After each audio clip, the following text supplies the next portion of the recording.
Every time I get the chutzpah up to go live, something happens, like technical issues or surprise contractors show up to work on my house. So let's just hope that this goes okay. It's already showing you the wrong featured links, so that's good.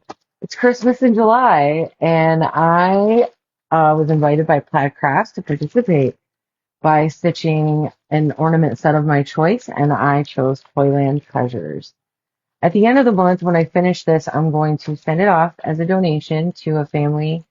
There's a nonprofit organization that accepts handmade ornaments for the holidays to donate to families who have survived natural disasters like floods, hurricanes, things like that, where they lose their homes. So I'm not going to name the organization because I just found out about them recently and I haven't talked to them yet about collaborating at all. But they are a nonprofit organization. Again, they take just handmade ornaments only and donate them to families who survived disasters. So I don't know how long this is gonna work for. I tried getting on a couple times and it crapped out on me.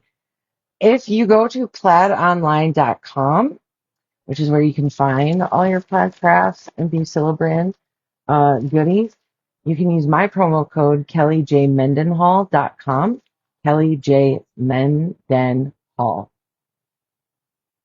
not .com. It's in all caps. I've included it in the comments.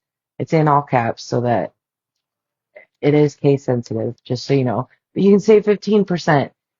Plaid Crafts does like Mod Podge, folk art paint, apple barrel paint, Bucilla, obviously.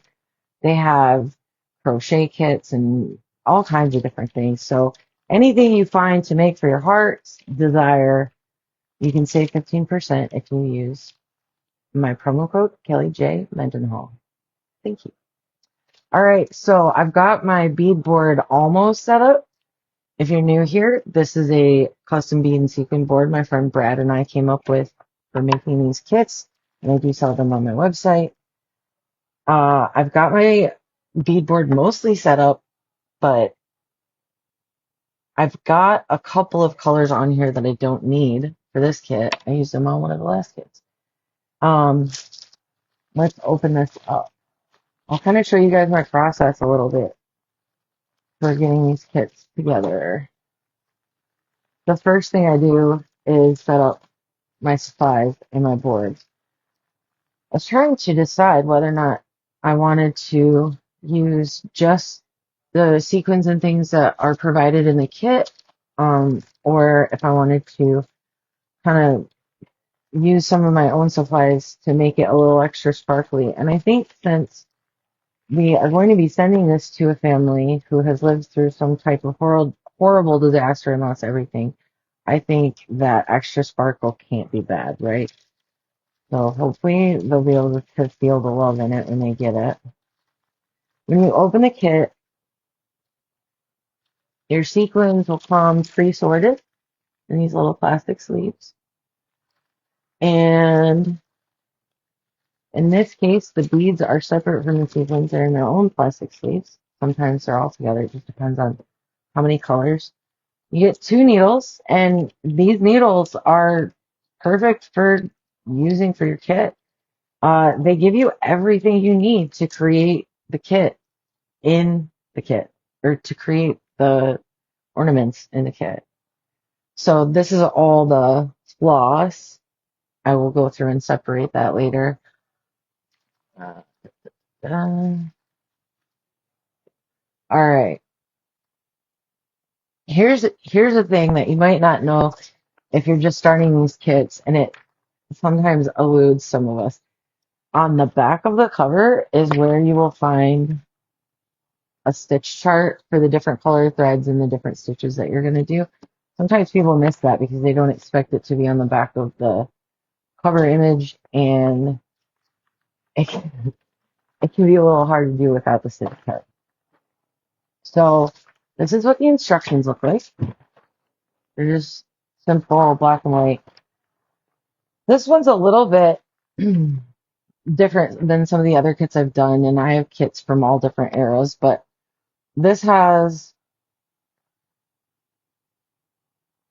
it has like check boxes next to all the different steps. So it breaks every ornament into different steps. There's 6 ornaments in this kit. It's not a huge amount of felt or fine details. So this might be a nice kit for people who are just starting this craft because there's a little bit of like satin stitch and faces, but they're not tiny details. They're not gonna chase you away, I don't think. And then your kit comes stamped. I don't know if you can really see it because of the light I'm in. Let me see. Do this color. Aha! Way easier than the white lines to see. So your felt pieces are pre-stamped with the different numbered pieces. The instructions go in the order of the numbered pieces. So you'll literally go from 1 to however many pieces are on in the kit, and you just follow step by step, one piece at a time, putting it together. Yes, there are many ways to skin a cat, as they say, and there are many ways to complete the steps of these stocking and ornament kits. I personally like to cut all of the pieces into like rough cut chunks, and separate the ornaments into different piles for an ornament set. So I will probably do that now and finish setting up my sequins, and I'll get on tomorrow and be stitching. And I hope to see you then.